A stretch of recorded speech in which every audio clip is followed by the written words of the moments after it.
Pessoal, uma situação que passou batida ontem é que o Lula tomou uma das maiores derrotas de todos os tempos dentro do Congresso Nacional. E o número de votos que ele tomou ontem já é suficiente, inclusive, para um impeachment. Vamos falar sobre isso? Hoje é dia 17, terça-feira. Esse é o nosso segundo editorial do dia. E o bicho tá pegando na República Tupiniquim. Vamos lá. Um dos pontos que a gente precisa falar é que a imprensa não tem já o menor pudor. Ontem, os ministros do Supremo Tribunal Federal descartaram, o fim daquele inquérito do fim do mundo que mira bolsonaristas e diz que vai mantê-lo para 2026. Então, se você espera a temperatura para 2026 e os processos que existem, pode ter certeza, vai ser clima quente em 2026 e a gente sabe como que será. Não será diferente de 2022, pelo contrário, eu acredito que será até pior. E o Nunes Marques, que é o ministro do Supremo, vai estar à frente do TSE, o indicado pelo Bolsonaro. Algo pode acontecer. Enquanto isso, o Lula, tomou sua maior derrota, enquanto o seu principal ministro, o ministro da Economia, o ministro que será responsável por derrubar o Lula, seja em 2026, seja por impeachment, tá de férias. E até o Poder 360 repercutiu memes do Haddad. Ou seja, se até a imprensa tá repercutindo memes do Haddad, é porque a coisa tá feia. Pois é, a Câmara aprovou urgência. E aí, o que nós temos é que foi tão feio, mas tão acachapante contra o Lula, que já tem votos, inclusive, para impeachment. E isso foi um sinal para o Lula, não tenha dúvidas disso, a gente vai falar sobre isso aqui com vocês. Inclusive, ontem marcou uma mudança brusca de comportamento do Hugo Mota. Parece que até o Hugo Mota já perdeu a paciência com o governo lulopetista, até depois que a Gleisi Hoffmann ameaçou cortar as emendas, do Hugo Mota. Por outro lado também, caminhoneiros e agro ameaçam parar.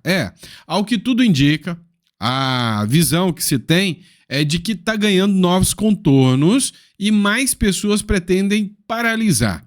Nós vamos falar sobre isso aqui, estamos acompanhando tudo que está rolando nas redes sociais, está circulando nas redes sociais. Outro ponto interessante também é que já tem ministros do Supremo recuando. Pois é, o Fachin defendeu que o STF tem que recuar, não concorda com o que está acontecendo e que o STF tem que parar de entrar na seara do Congresso Nacional. Pois é, a gente vai estar acompanhando e mostrando para vocês o que foi que o ministro Fachin disse. Também vamos falar sobre a OAB, e algum posicionamento aqui da OAB sobre o juiz da Lava Jato, Marcelo Bretas, e outros pontos, se der tempo ainda nesse editorial. A gente vai falar também de guerra Israel e Irã também, que tá o bicho pegando aí, tá bom? Bora entender tudo que tá acontecendo então? Então bora pra cima, não esqueça de inscrever-se no canal, dá uma olhada se você tá inscrito, confere se você tá inscrito, é sempre importante, tá? Então bora bater nossa meta, 2 milhões de seguidores. Outro ponto também, pessoal, você que já não aguenta mais financiar tudo isso, pagar impostos aqui no Brasil, viver aqui no Brasil, o Uruguai é uma excelente medida. Para você que quer fazer a transição para os seus filhos, para os seus herdeiros, o Uruguai é uma ótima medida para offshores, para se ter residência fiscal e até para ter um plano B. Vai que isso aqui zica. Você vai esperar tudo zicar, igual alguns venezuelanos fizeram, para depois ter um plano B, para ter uma residência fora do Brasil? O Uruguai é muito interessante. Então, entre em contato aqui, tanto pelo QR Code, que está aqui, quanto pelo número que está aqui. Agenda a sua consulta, marca a sua consulta e você vai ser muito bem recebido por um dos nossos especialistas, tá bom? Bora de matéria. Seguinte, pessoal, vem cá. O STF descarta fim de inquérito que mira bolsonaristas e deve mantê-lo em 2026. É nítido, claro, evidente que o condão deste inquérito é político. Há quem diga, inclusive pessoas da oposição, que esse inquérito das fake news aqui é um verdadeiro AI-5, né? Ou seja, é um poder exacerbado nas mãos de ministros do Supremo Tribunal Federal. É uma acusação que é feita grave. Agora, vocês precisam entender um pouquinho mais sobre o porquê da manutenção desse processo. Olha só, matéria da Folha de São Paulo. O motivo, né, da manutenção do processo, uma delas, das razões pela manutenção, é a proximidade das eleições de 2026. O pleito será realizado sob o comando de Cássio Nunes Marques, no TSE. Por mais que integrantes do Supremo acreditem que o ministro não fará concessões relevantes para o bolsonarismo, acredita-se que o empenho para o combate à desinformação não será o mesmo da Carmen Lúcia e do ministro Alexandre de Moraes. Isso aqui é uma aberração jurídica sem precedentes, nunca visto na história do Brasil, tá? E a imprensa normaliza, né, essa República das Bananas de uma maneira assustadora. Por quê? Porque aqui os ministros do Supremo dizem abertamente o seguinte: olha, eu não sei se eu vou gostar da forma que o Nunes Marques vai conduzir, então eu vou ter que ter um outro processo, um inquérito, que é ilegal, diga-se de passagem, nasceu de ofício, para conter a oposição, para conter os bolsonaristas. Eu vou utilizar de um inquérito e, haja vista a proximidade das eleições, para conter um espectro político durante as eleições. Gente, se você observar tudo isso, tem cara, tem cheiro, tem jeito, tem andar de Venezuela. Pelo amor de Deus. E a imprensa fala com uma naturalidade como se, tá tudo bem, né? Vamos usar o inquérito aqui para interferir no processo eleitoral, tá tudo bem. Ó, vai ter o Nunes Marques, que é frouxo. Foi o que deu para entender. Vai ter o Elon Musk, vai ter o Mark Zuckerberg, vai ter o Trump. Então nós vamos ter que mexer com o sistema. O que mais me impressiona é a forma como a imprensa traz uma matéria como essa, assim, de forma tão lavada e descarada, né? Cara lavada e descarada. Já que a gente citou isso, né? É o seguinte, o Haddad entrou de férias hoje, 7 dias sem imposto. Não sou eu que estou fazendo meme. Antes que você venha, né, fazer uma matéria contra mim, a Veja uma vez fez uma matéria dizendo que eu espalho memes contra Haddad. Eu nem de meme eu gosto. Então, vamos entender o seguinte. O Poder 360 ironizou, né, as férias do Haddad e colocou aqui, ó, o Zema ironiza as férias do Haddad. 7 dias sem imposto. O ministro da Fazenda está de recesso até dia 22 de junho. A ausência se dá no momento de impasse sobre o aumento do IOF no Congresso. Já o Zema usou as redes sociais na segunda-feira para ironizar o início das férias do ministro da Fazenda, o Fernando Haddad. Haddad entrou de férias hoje, 7 dias sem imposto, diz o meme compartilhado por Zema no Instagram. Tá, mas você tá perdendo o nosso tempo, Sandro, para falar só de meme, de Haddad saindo de férias? Não, mas não mesmo. Vou falar da pior derrota que o Lula já sofreu até agora e o Haddad nem estava lá para ver, né? Deve estar viajando, curtindo a vida, né? Olha só, a Câmara dos Deputados ontem aprovou a urgência do projeto que derruba o decreto do IOF, em derrota para o governo Lula. Foi no plenário. Você tem noção que foi para toda a Câmara dos Deputados votar.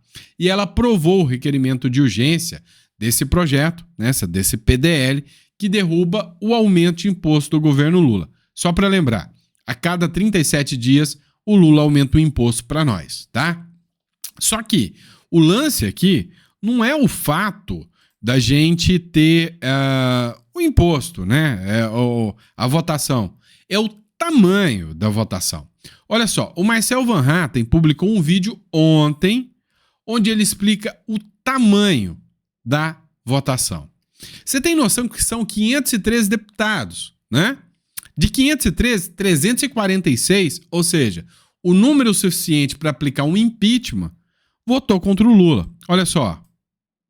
346 votos a favor do projeto de decreto legislativo, ou melhor, da urgência, falta ainda votar um mérito, que susta o aumento do IOF. Menos um imposto para o povo brasileiro pagar assim que votarmos o mérito. Então acabamos de aprovar aqui 346 votos, como disse o deputado Luiz Lima, isso é número suficiente para um impeachment de presidente. Nós tivemos aqui agora para aprovar o fim do aumento do IOF. O que a gente precisa é de corte de gasto no nosso país. Chega de mais impostos, chega desse tipo de expediente que o brasileiro não aguenta mais pagar. Uma vitória para o povo brasileiro, e agora precisamos pautar o mérito aqui para acabar de vez com esse aumento do IOF e não deixar a medida provisória de mais impostos passar. Um abraço, pessoal, boa noite, mais uma grande vitória nossa aí, valeu! Pessoal, a grande verdade é que o brasileiro já não aguenta mais pagar impostos. Ontem, o deputado federal Gustavo Gaia também postou um vídeo, né, onde ele critica aqui o aumento de impostos. Mesmo com ameaças e intimidação, o governo não conseguiu nem mesmo 100 votos a favor de criar mais impostos. A Gleisi Hoffmann fez ameaças ao Congresso dizendo que ia cortar as emendas do Congresso. Emendas impositivas, que são obrigatórias. Dá uma olhada. Esse é o começo do fim desse governo oficialmente. Uma derrota avassaladora para esse governo criminoso. Não conseguiram nem mesmo 100 votos para tentar derrubar a urgência do IOF. E essa urgência, que a gente acabou de aprovar com 346 votos, ela derruba o decreto do governo, que cria mais impostos no bolso do povo brasileiro. Um governo que quebrou o Brasil, o Congresso está dando sim um recado claro. Nós não vamos mais ajudar esse governo a destruir o nosso país. Parece que, infelizmente, demorou muito para o Congresso acordar, mas aí o recado está dado. Gente, o governo usou toda a sua artilharia. A Gleisi Hoffmann chegou a ameaçar não repassar emendas se o IOF fosse derrubado. Bom, a urgência foi aprovada. Semana que vem não tem sessão. Na outra semana nós vamos votar o mérito. E se Deus quiser, a votação será a mesma e será derrubado esse decreto legislativo. Algo que é muito difícil de acontecer. Então nós não toleramos, não permitiremos mais impostos no bolso do povo brasileiro. E esse governo só quer fazer isso. Aumenta os impostos, o que acaba aumentando o preço dos serviços e dos produtos no bolso de todo cidadão brasileiro. Chega, é um ponto final. Agora, o melhor de tudo, não é sim derrubar o decreto. O melhor de tudo é um sinal que o Congresso está dando no sentido: nós não andamos mais com esse governo. Ou seja, o centro pulou do barco. Se precisava de um movimento oficial para aprovar isso, ele aconteceu hoje. O centro pulou fora desse barco. Gente, teve ameaças, teve ofertas, tentaram comprar votos, fizeram de tudo para articular, mas a Gleisi Hoffmann não conseguiu. É um primeiro passo para a ingovernabilidade desse governo. Ele não se sustenta mais. Eu acredito que é uma questão de tempo até o centro devolver ministérios e vir para a oposição. E aí acabou de vez para esse governo. Agora vamos focar na anistia e vamos focar em, mais uma vez, escancarar a perseguição criminosa do judiciário brasileiro contra a direita e principalmente contra o nosso presidente Bolsonaro. Lembrando, pessoal, é uma vitória importante, não podemos perder o momentum. Dia 29, na Paulista, precisamos de todo mundo lá para defender aquele que se sacrificou pelo nosso país em vários momentos e que agora a justiça quer prendê-lo de qualquer forma. Paulista, dia 29. Pois é, pessoal, fica aí a convocação do Gustavo Gaia. E aí, o que ele falou é muito importante. O tamanho da derrota do governo Lula é maior do que você possa imaginar. Vamos lá, pessoal. Além de tudo, né, há a manifestação que pode acontecer no dia 29, que vai acontecer no dia 29, e tem uma mudança de postura do próprio Hugo Motto, que enfraquece o governo Lula nesse momento. O Estadão tratou disso. A mudança brusca de comportamento de Hugo Motto sobre as medidas apresentadas pelo governo evidencia uma disputa por pagamento de emendas e distância entre o discurso e prática no Congresso. É tudo pelas emendas. A menos de um ano e meio das próximas eleições, o que todos parecem querer, tanto no executivo quanto no legislativo, da direita à esquerda, passando pelo centrão, é manter tudo como está. E sim, essa matéria não está errada, está todo mundo preocupado com as emendas? Está.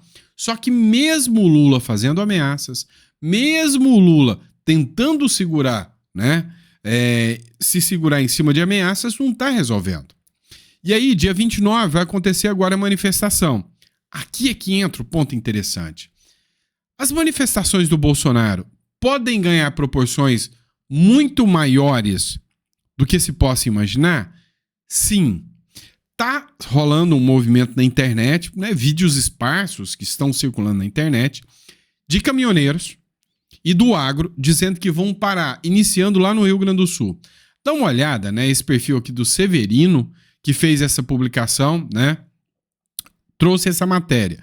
O Brasil vai parar, greve dos caminhoneiros e do agro. Até agora, já tem uma informação oficial de que lá próximo de Pelotas, né, e é um evento isolado em Pelotas, o agro marcou a paralisação. E agora, chega esse vídeo aqui também. Olá, meus amigos, tudo bem com vocês? Aqui é Júnior Almeida do canal Ponto de Ignição, como é que vocês estão? Meus amigos, Rondônia se junta também ao Rio Grande do Sul, a paralisação do agro e dos caminhoneiros, né? Greve geral pelo Brasil, cara. Greve geral pelo Brasil. O povo brasileiro não aceita mais tanta roubalheira, né? A gente não aceita a ditadura aqui no Brasil, né? Ninguém quer ditadura no Brasil, ninguém quer, né? Então, cara, são vários os estados que já estão se mobilizando, né? Já temos aí Rondônia, né? Temos Minas, temos também São Paulo, que provavelmente entre hoje e amanhã já vai estar se programando e dizendo também, anunciando que vai parar também. Temos a Bahia, teremos a Marcha da Liberdade a partir do dia 29 de junho, em que vai reunir toda a manifestação por todo o Brasil, cara. E isso pode ser duradouro por vários dias, né? O que é que eu tenho para falar para vocês? Preparem-se, né? Estoquem alimentos, porque vai parar, cara. O Brasil vai parar, greve geral. Assista comigo. Alô, meu povo. Aí, ó.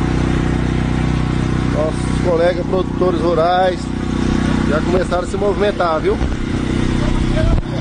Segunda-feira,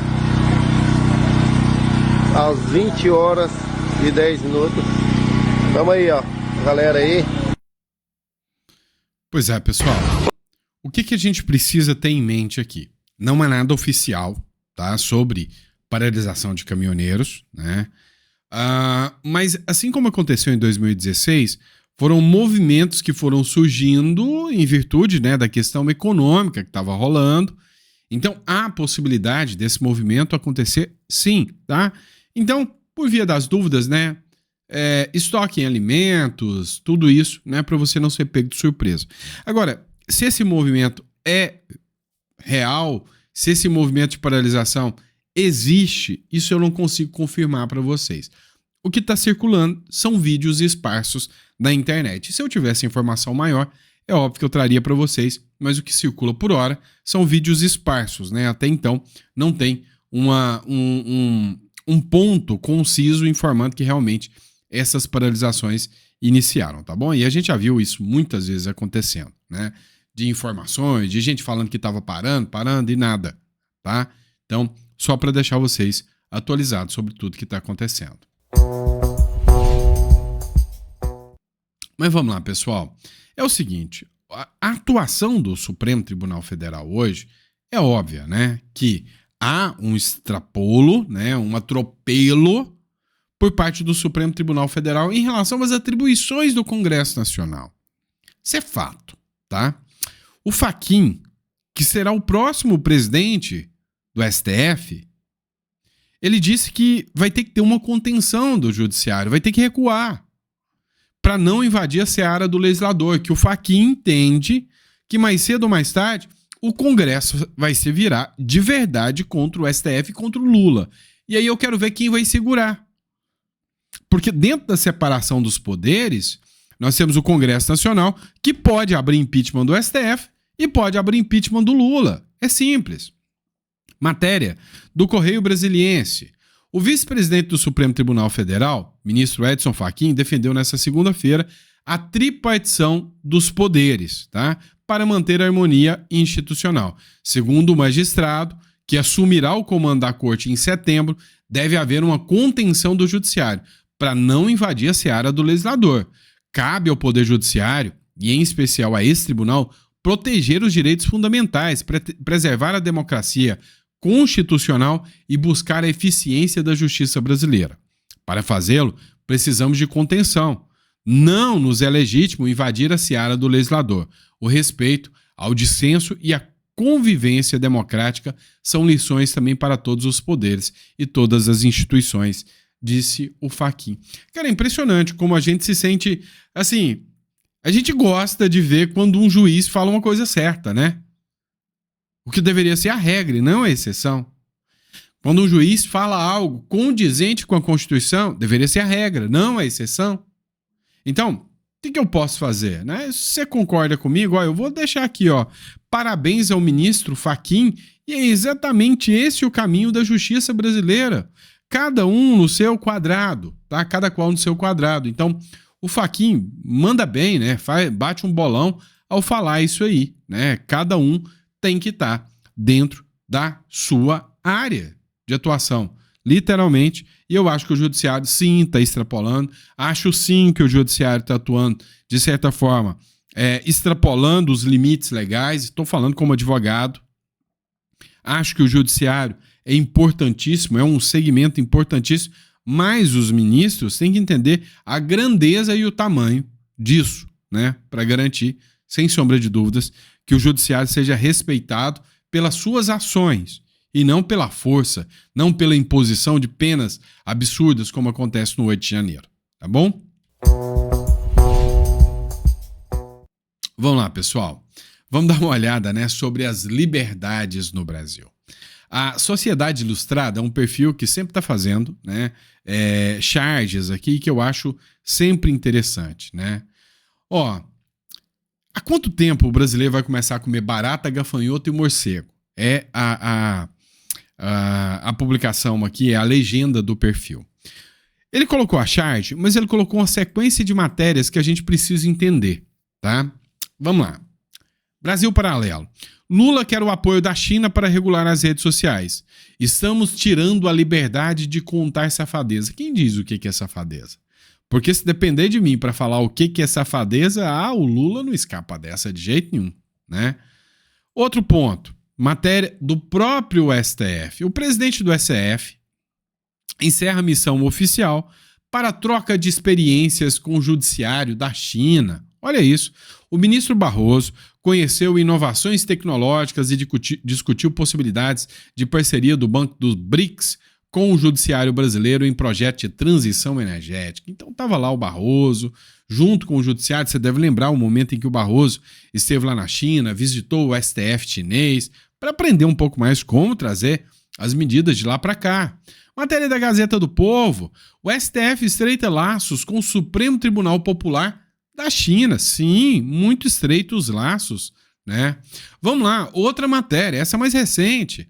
Gilmar Mendes, ministro do STF, decano, diz que todos no STF, todos, no STF ninguém questionou, todos no STF admiram o regime chinês, mas confundiu os líderes do país. Falou uma citação do Deng Xiaoping e ele achou que era do Xi Jinping. Você não sabe qual que é a citação do Deng Xiaoping, não? Ele falou o seguinte, olha, não importa a cor do gato.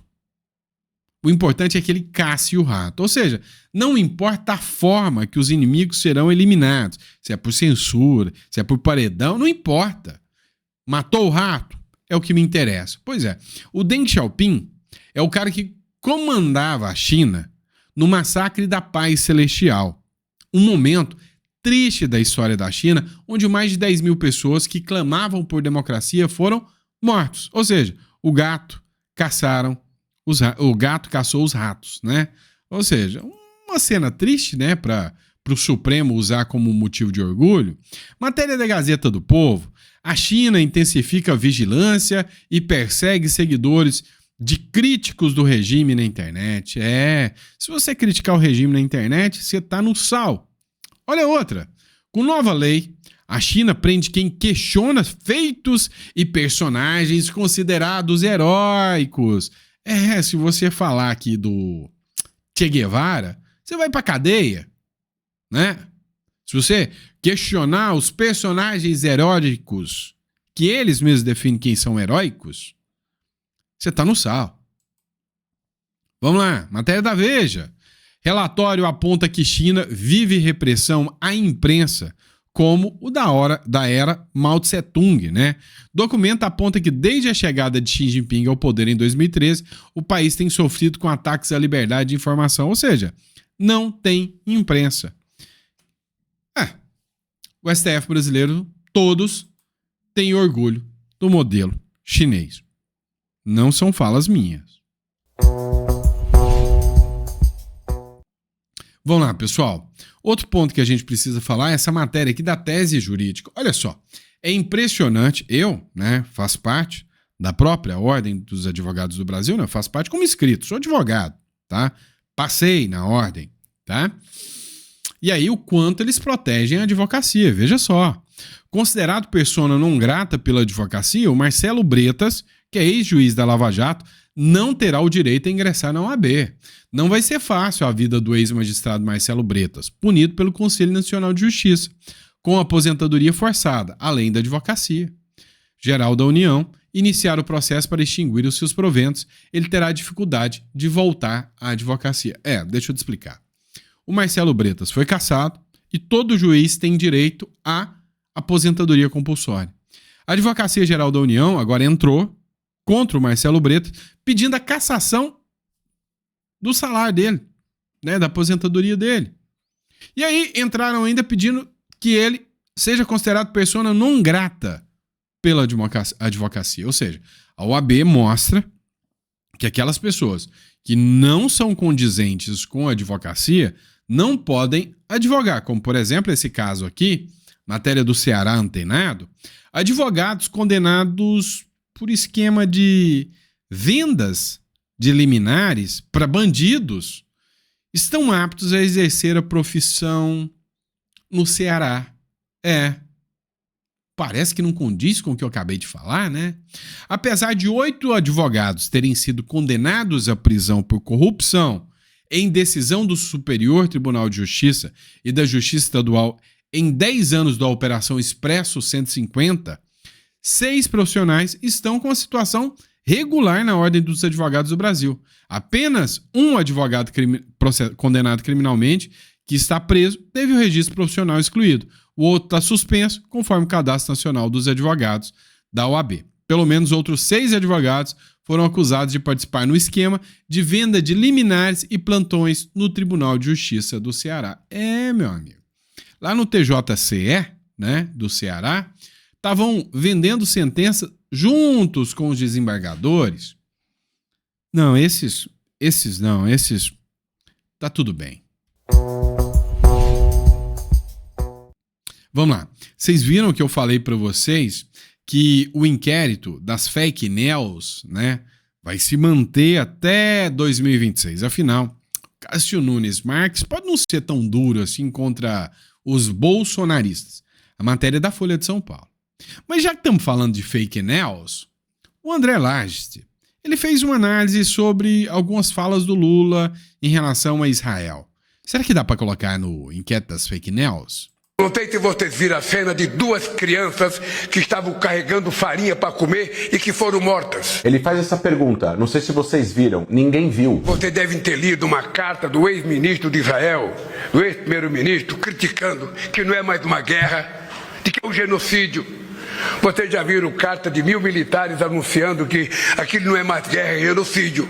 Mais uma vez a gente está aqui, mais uma vez o presidente da República mente e espalha informações falsas a respeito do que acontece em Israel e na faixa de Gaza, e aqui ele está inventando uma informação dizendo que o ex-primeiro-ministro Ehud Olmert e uma carta de militares israelenses dizem que não é mais uma guerra, é um genocídio. Mentira. Nem o ex-primeiro-ministro e nem os militares israelenses que enviaram essa carta afirmam isso. Eles estão criticando o governo por falta de estratégia, mas eles não estão falando que é um genocídio. O presidente da República do Brasil mentiu e usou uma informação do ex-primeiro-ministro de Israel e de ex-militares israelenses que escreveram essa nota para atribuir que eles estão afirmando que existe um genocídio na faixa de Gaza. Não é verdade. Você não pode, a pretexto de encontrar alguém, matar mulheres e crianças, deixar crianças com fome. Sob o pretexto, entre aspas, de encontrar alguém. Não, presidente, não é sob pretexto nenhum. Ou você esqueceu o que aconteceu no 7 de outubro? Com o sequestro de mais de 250 pessoas, com a morte de 1.200 pessoas, assassinato a sangue frio de mulheres, de crianças, de idosos, de crimes de estupro. Você esqueceu de tudo isso? Você esqueceu o que aconteceu no dia 7 de outubro? Ainda existem 58 reféns na faixa de Gaza, 20 dessas pessoas estão vivas, o resto são cadáveres, são pessoas que foram mortas em cativeiro, ou foram mortas no dia 7 de outubro e foram levadas mortas para a faixa de Gaza. Essas pessoas estão sob custódia no cativeiro do Hamas e da Jihad Islâmica. Eu não sei se vocês viram a cena de duas crianças. Pois é, né? E aí? O que vocês têm a dizer sobre isso, né? Parabéns ao André Lages. Pessoal, vamos lá, tá? Que Deus te dê uma mesa farta, repleta de bênçãos para você, para toda a sua família. É sempre um prazer estar aqui, estar debatendo com vocês, discutindo um pouquinho mais sobre a política brasileira, tá? E tô tentando melhorar o áudio aqui para trazer um conteúdo com mais qualidade para vocês, tá bom? Grande abraço e até a próxima.